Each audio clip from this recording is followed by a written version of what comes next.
Uh, what's good, everybody? It's your boy LG Grown.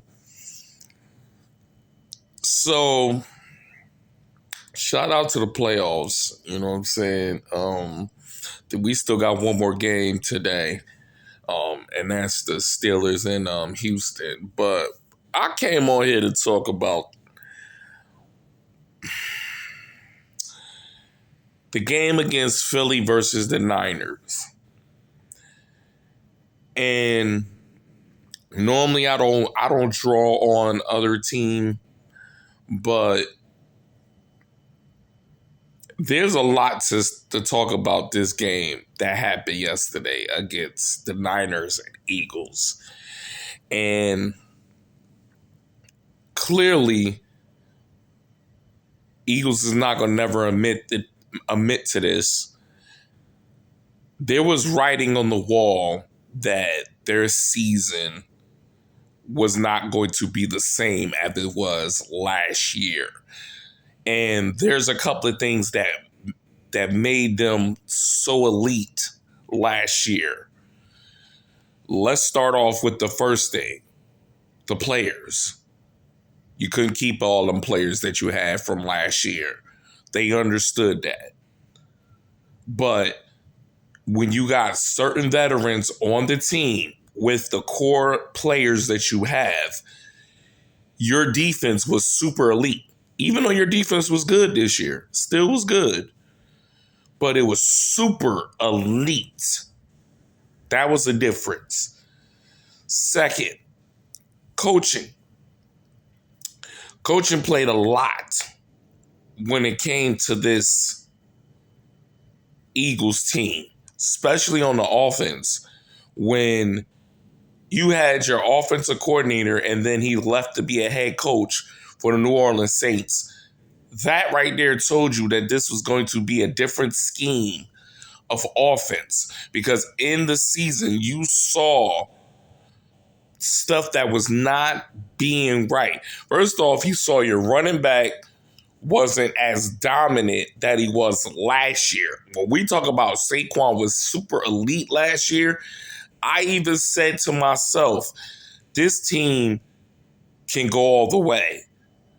And it's because of Saquon. Now, this year, it's like you relied more on Jalen Hurts instead of Saquon. And Saquon wasn't the same Saquon. He was not balling. But you relied on Jalen Hurts to be that savior as potential of him being a Matthew Stafford, a Jalen Goff. I'm just naming quarterbacks that's like, we know when it comes down to clutch time, they get the job done.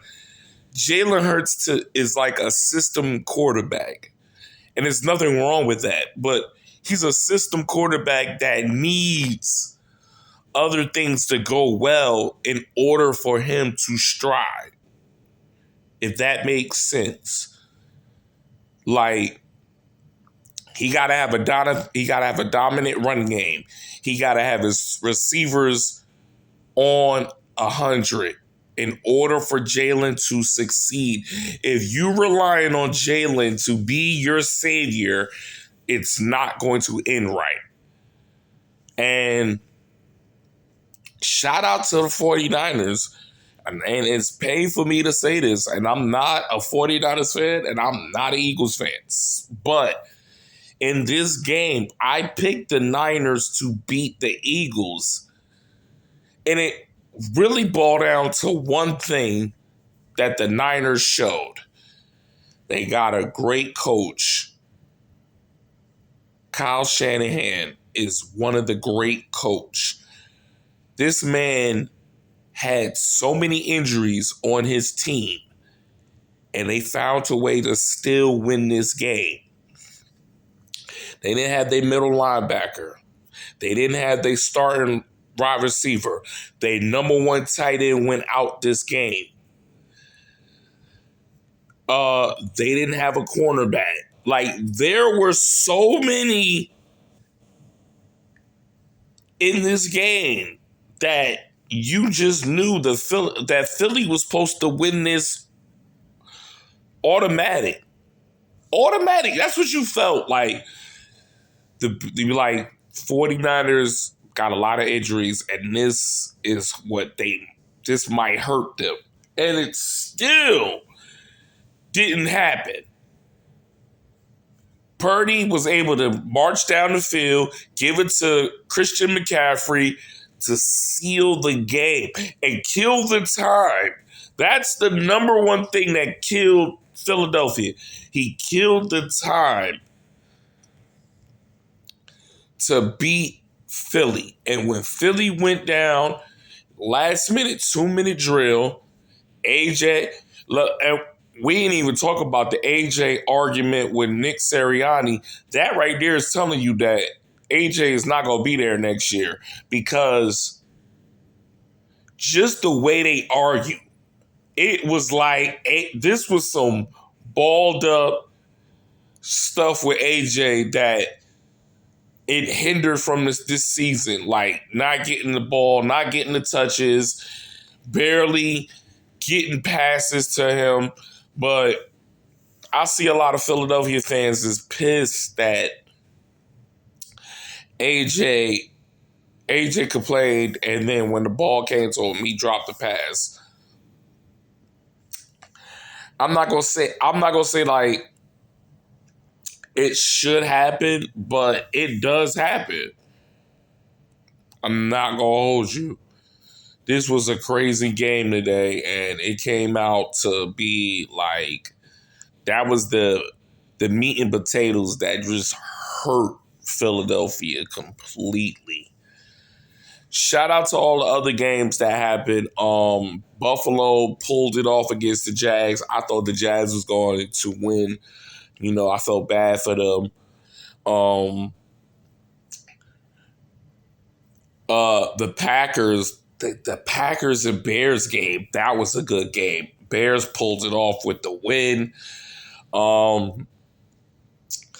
The Rams and who the Rams played? The Rams played Carolina, and they almost got caught, and they pulled it off. Matthew Stafford came with another comeback win. It was such some good games today. I have to applaud this week that it was such good games, and they was off your seat. You had to be there to watch it. So far, this playoffs was so good. So good. But there's a lot of questions that Philadelphia are going to have to answer to themselves this offseason. Are they going to keep their offensive coordinator? What are they going to do with AJ? Are they going to move from AJ? And here's a question that they're going to have to ask themselves. Are they going to keep their line? Is it time to rebuild? Meaning, Lane Johnson, can you trade him and get some draft capital to build your offensive line? Because that's what's going to ball. Now Lane Johnson's body is starting to wear down, that to the point that you're going to have to ask yourself, do I take this chance?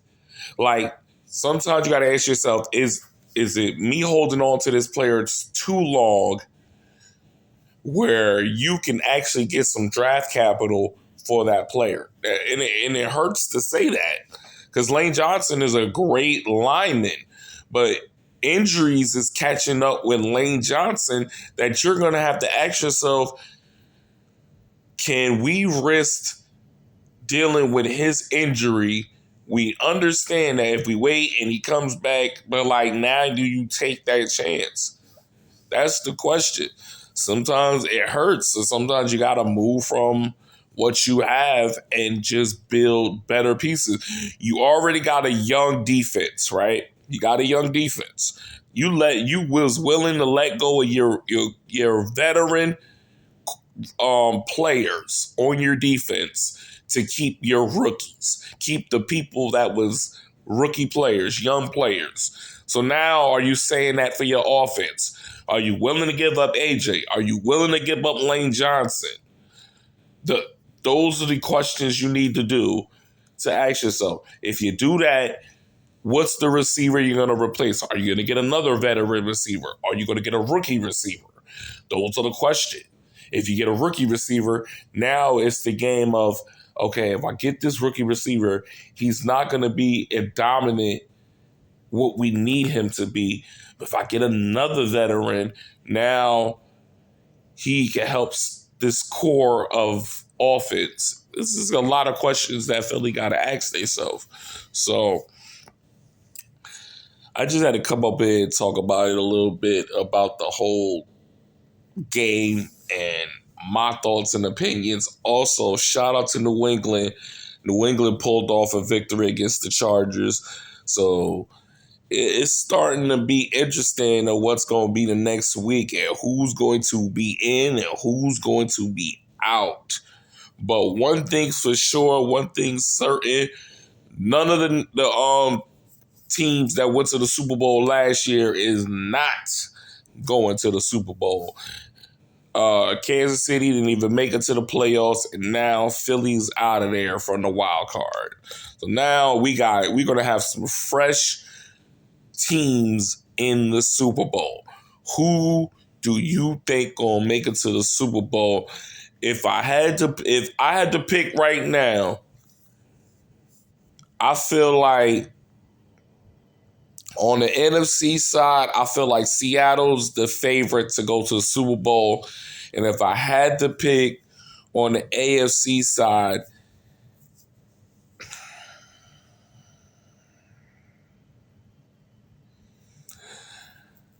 I'm going to say Houston. Believe it or not, I feel I got to see what Houston do today. But if Houston beat the Steelers, I feel like Houston could make it to the Super Bowl. I think they got the best defense in AFC. But I won't be surprised if Denver has been balling this entire season, but it's questionable with their offense. So we shall see, though. But shall be written, it shall be done. Philly is not in the game. So, all right. Happy Monday. Y'all stay blessed. Y'all see I'm in here. I'm not even talking to y'all in the car, so I felt like we needed to talk about this. I popped up, woke up early, and it was on my mind. It was hindering, and I was like, you know what? Let me throw this out there, and let's talk about that whole game yesterday. So it is what it is, you know? Listen, I got the couch ready for y'all. You see the couch? You know, I got my, got the pillow ready for them. Like, come on over with us. You know what I mean? We chilling. You know what I'm saying? I'll pop some popcorn or something, but it's all good. All right. Y'all stay blessed.